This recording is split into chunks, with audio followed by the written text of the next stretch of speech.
సాయంత్రం అవుతుంది, 4 అవుతుంది టైము. ఇప్పుడు మేము సముద్రంలో టీ తాగుతాం. టీ వచ్చింది, చూపిస్తాను చూడండి. అది బిస్కెట్, ఇదిగో అన్న చేతిలో బిస్కెట్లు ఉన్నాయి. టీతో బిస్కెట్ ఫ్రెండ్స్. అది ప్రతి సాయంత్రం పూట ఇలా టీ తాగుతాం. అదిగో బిస్కెట్, ఒక బిస్కెట్ ఒక టీ అనమాట. ఎక్కువ తీసుకుంటే వంటకూరడు కొడతాడు. వంటకూరడు లెక్కెట్టేసి బిస్కెట్లు తెస్తాడు, లేకపోతే ఎక్కువ తీసుకొని ఇవ్వడు. అది టీ సమానంగా పోస్తున్నాడు. కిట్లీ నిండా టీ పెడతారు ఫ్రెండ్స్. ఇది కిట్లీ అంటాం మనం.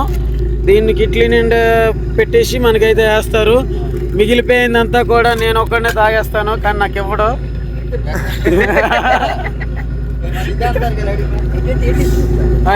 ఈ కుర్రాడు మనూరే. ఈ కుర్రాడు మన డిస్టిక్. ఇతను కూడా మన వాళ్ళే. అందరూ మన ఊరు వాళ్ళే. ఓకేనా? అందరం కలిసిమెలిసి ఉంటాం, కలిసిమెలిసి టీలు తాగుతాం, కలిసిమెలిసి తింటాం. ఒకే మంచం ఒకే కంచం. ఏమన్నా అంతే ఫ్రెండ్స్. ఇంకా అమర్దీప్ వాళ్ళని చేరిపోయండి, అమర్దీప్ వాళ్ళలోకి చేసేయండి. ఉంటాను మరి. Tata, bye bye, good night.